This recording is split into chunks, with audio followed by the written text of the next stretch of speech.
Assalamualaikum warahmatullahi wabarakatuh. Saya Mujaimatul Atqi Hasan. Hari ini saya akan mempresentasikan materi mengenai imunomodulator dan kelainan sistem imun. Sistem imun kita idealnya berada dalam kondisi seimbang atau imun homeostatis. Namun, terkadang sistem ini bisa menjadi terlalu kuat atau terlalu lemah. Disinilah peran imunomodulator, yaitu zat atau obat yang berfungsi mengatur respons imun tubuh agar kembali optimal. Lanjut saya akan menjelaskan klasifikasi imunomodulator. Berdasarkan efeknya, imunomodulator dibagi menjadi 3 kelompok utama, yaitu yang pertama, imunosupresan. Imunosupresan berfungsi menekan respon imun yang berlebihan, seperti pada kasus penyakit autoimun atau transplantasi organ yang tidak terjadi penolakan, agar tidak terjadi penolakan pada jaringan. Contohnya seperti kortikosteroid dan methotrexate ya. Yang kedua ada imunostimulan yang berfungsi meningkatkan aktivitas imun. Ini digunakan pada kondisi imunodefisiensi atau infeksi kronis. Contohnya adalah interferon dan interleukin. Yang ketiga ada adjuvan atau zat yang ditambahkan ke dalam vaksin untuk memperkuat dan memperpanjang proses imun terhadap antigen tersebut. Ya. Terus saya akan menjelaskan kelainan sistem imun. Jika regulasi imun ini terganggu, maka akan timbul kelainan sistem imun yang dikelompokkan menjadi 3 kelompok. Ya, yang pertama ada penyakit autoimun, kondisi di mana sistem imun gagal membedakan sel tubuh sendiri dengan benda asing sehingga menyerang sel tubuh kita sendiri.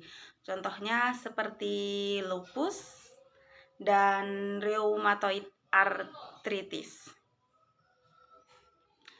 Dan yang kedua ada hipersensitivitas atau biasa disebut alergi, yaitu respon imun yang berlebihan terhadap antigen luar yang sebenarnya tidak berbahaya, tetapi tubuh kita itu berlebihan, alergi artinya. Yang ketiga ada penyakit imunodefisiensi, di mana kondisi sistem imun terlalu lemah untuk melawan patogen. Ada yang bersifat genetik atau primer, dan ada yang terkena faktor eksternal seperti HIV atau AIDS. Itu dari sekunder. Selanjutnya saya akan menjelaskan teknologi modern dan terapi. Di era modern, imunologi berkembang pesat melalui bioteknologi. Vaksin modern. Kita sekarang mengenal platform vaksin mRNA dan DNA yang proses produksinya lebih cepat dan efektif. Ya, yang kedua ada imunoterapi kanker seperti terapi sel CAR-T di mana pasien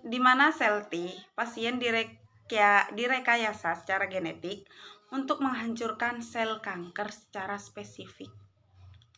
Yang ketiga ada terapi biologik, penggunaan antibodi monoklonal yang menargetkan molekul spesifik untuk meminimalkan efek samping sistemik. Lanjut, saya akan menjelaskan tentang green farmasi ya. Terakhir, industri farmasi kini sudah mulai menerapkan konsep green farmasi.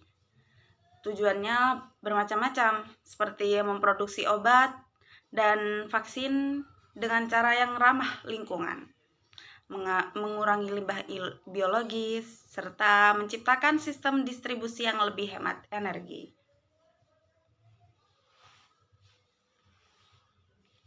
Jadi, sebagai kesimpulannya, pemahaman yang tepat mengenai sistem imun sangatlah penting agar kita bisa memberikan terapi yang rasional dan tepat sasaran bagi pasiennya.